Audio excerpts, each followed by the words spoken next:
Ang DepEd po itself notes that classroom construction can range anywhere between 200 calendar days to 400 calendar days from the date of release of SARO to the actual date of completion. Is that correct, Your Honor? Po, tama po. This year nga ho, during the budget hearing na itunong po ni Senator Bam sa DPWH, end of the year na 22 classrooms pa lang ang construct. So tama ho yan, more or less nasa ganyan ng time. Nakakalungkot po kasi ito nga po, no, ito yung sabi ng Department of Education. However, yung pero mayroong good news ho, tumaas na 54 classrooms na from 22. So hindi ko alam kung yung 22 to 54 ay kapag ano ba sa tagal, may pagmamalaking balita, Mr. President, at may pagyayabang po natin, no? Hindi ko alam kung matutuwa ho tayo.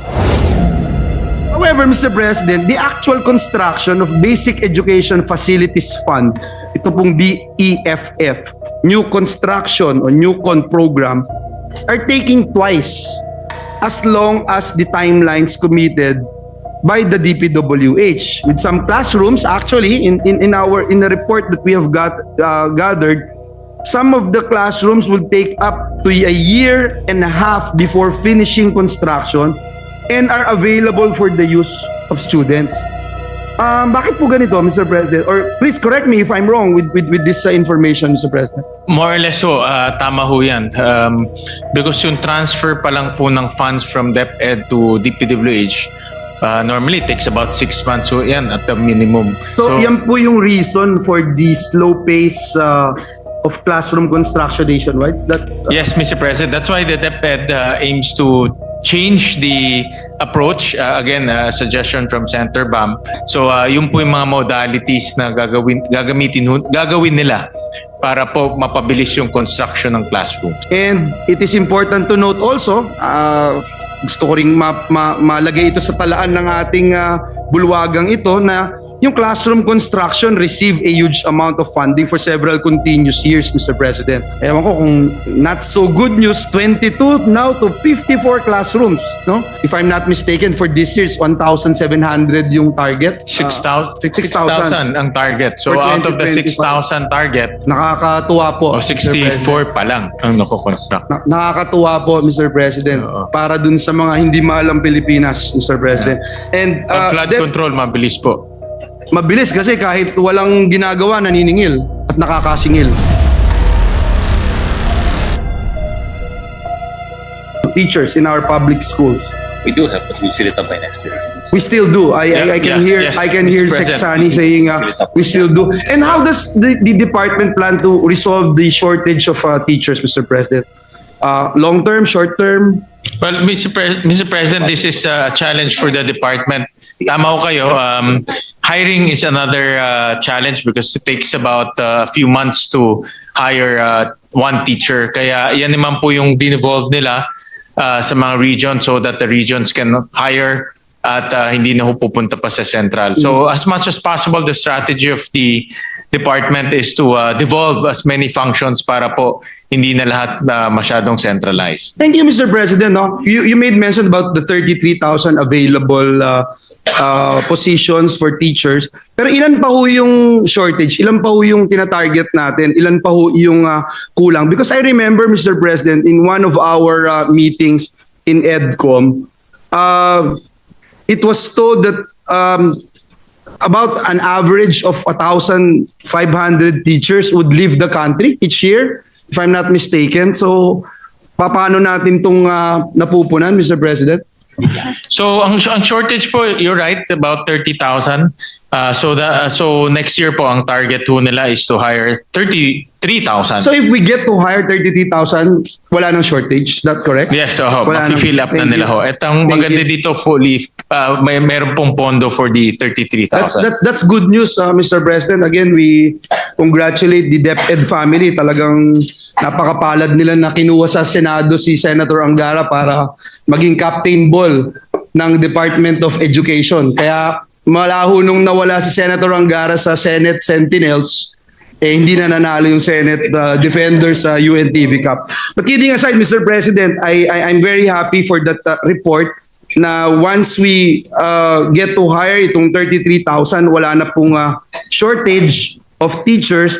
Kasi ang hirap po talagang isipin lagi na may shortage pero in every LET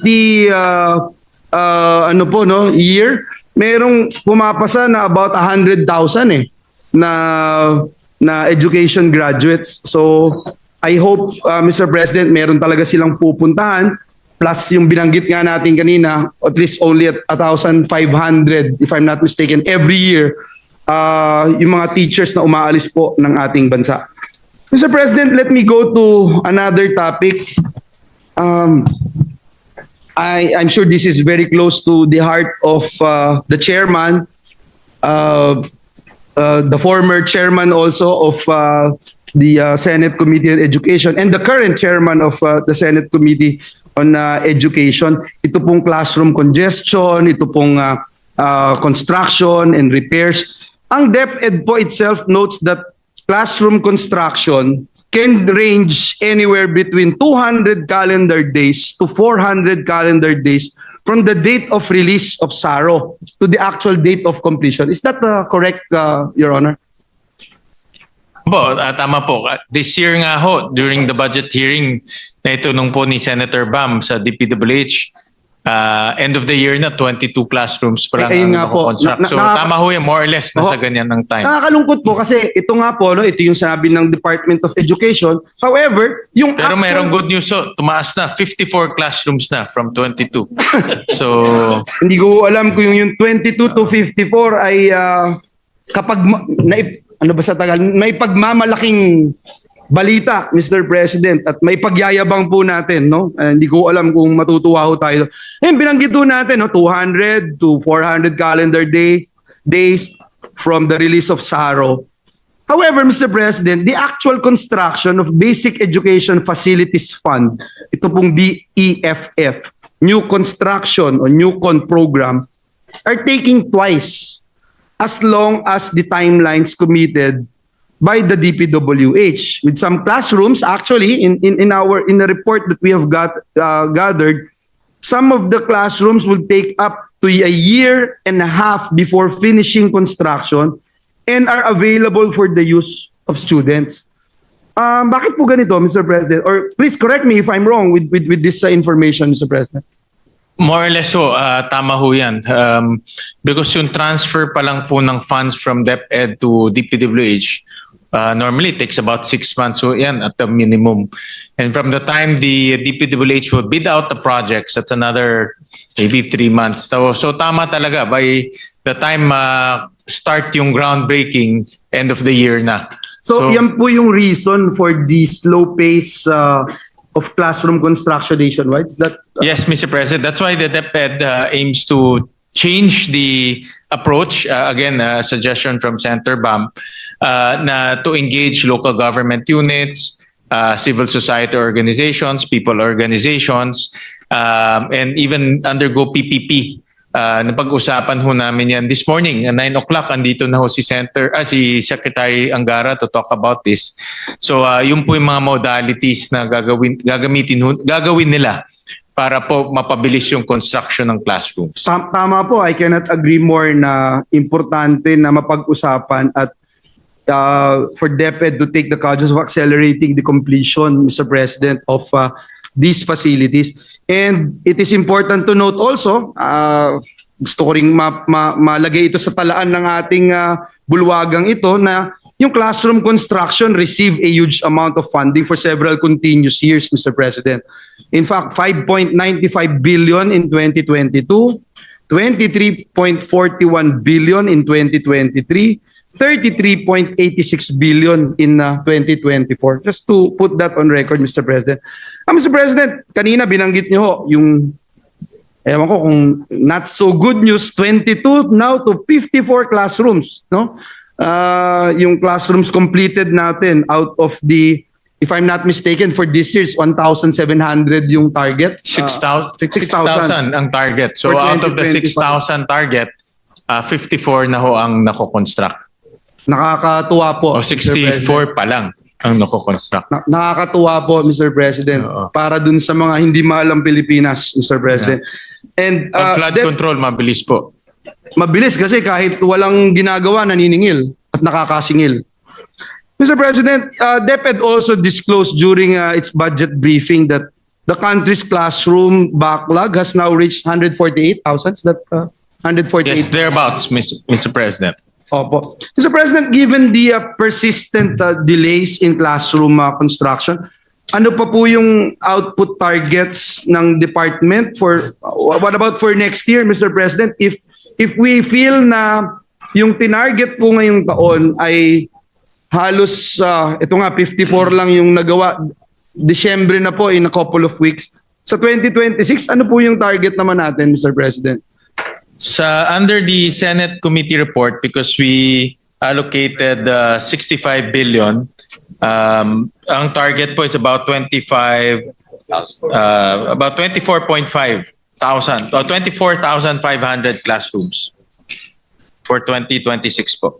That is assuming that we'll be able to pass yung sinusulong ni Senator Bam na classroom acceleration program.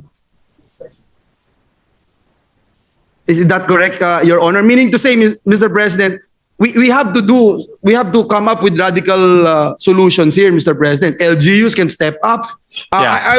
I was sharing this information to Senator Bam and some of our colleagues here during the time when Senator Bam sponsored the committee report here in the plenary. When we were still in TESDA, Mr. President, si Congresswoman Telma Almario ng Davao Oriental. Yes, Mr. President, Oriental came up with a program na pinagpartneran namin sa TESDA. Ang ginawa po niya, Ginoong Pangulo, yung scholarship program na inilaan ng TESDA, ginawa po niyang paggawa ng mga classrooms. So merong masonry, carpentry, electrical installation. So inayos po namin yun, no? At ginawa. Definitely, there's a learning curve. So hindi siya po pwedeng ikumpara doon sa mga professionals na gumagawa ng classroom. So mas matagal, may learning curve. Pero yung pong mga plano, yung pong paggawa, ina-assist. So it's a training cum production program na ginawa po natin. And nakita ko personal, napakaganda po ng mga classrooms. Hindi ho dumaan sa mga kontraktor, hindi dumaan sa... In fact, maraming nagalit na alam na natin kung bakit. #alam na. Pero, Mr. President, napakaganda ho ng programa na iyon. And at the end of the program, if I'm not mistaken, about 100 students at least earned their NC2s in masonry, carpentry, electrical installation maintenance.